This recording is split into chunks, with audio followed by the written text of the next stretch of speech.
آج مسلمان سویا ہوا ہے، غفلت کی نیند سویا ہوا ہے، جاگنے کی ضرورت ہے۔ ٹیپو سلطان شہید رحمت اللہ علیہ نے 4 جنگیں لڑی، جن میں 3 جنگوں میں انگریزوں کو بھاگنے پر مجبور کر دیا۔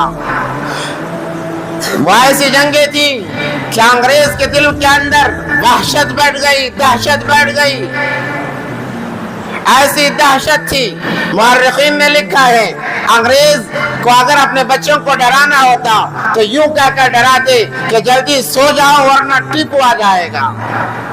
بچوں کو کھانا کھلانا ہوتا تو یوں کہا جاتا کھا لو ورنہ ٹیپو سلطان آ جائے گا۔ ایسی دہشت انگریز کے دلوں میں بیٹھ گئی اور انہوں نے تہیہ کر لیا کہ جب تک ٹیپو سلطان ملک ہندوستان کے اندر ہے ہم سارے ملک پر، سارے ہندوستان پر قبضہ نہیں کر سکتے ہیں۔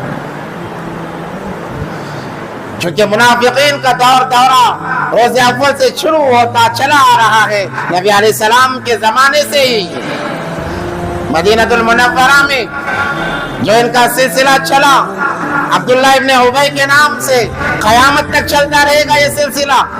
یہ ہر دور میں رہیں گے، مسلمان بن کر رہیں گے، اپنوں میں رہیں گے، مگر ان کی غداری، ان کی دغابازی مسلمانوں کے بڑے طبقے کو نہ ڈوبے گی۔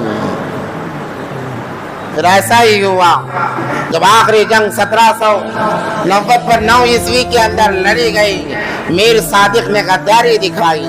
ٹیپو سلطان شہید رحمت اللہ علیہ اپنے قلعے میں تھے، اس نے فوجیوں کو بہکایا حکومت کے لیے، پیسوں کے لیے۔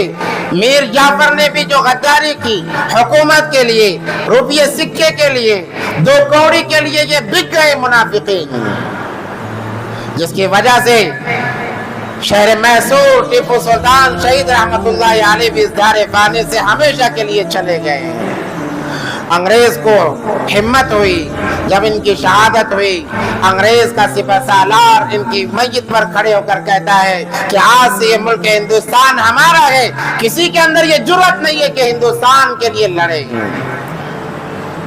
میں آپ کو بتا دوں ٹیپو سلطان صرف بادشاہ نہیں تھے، وہ حافظ قرآن تھے، عالم دین تھے۔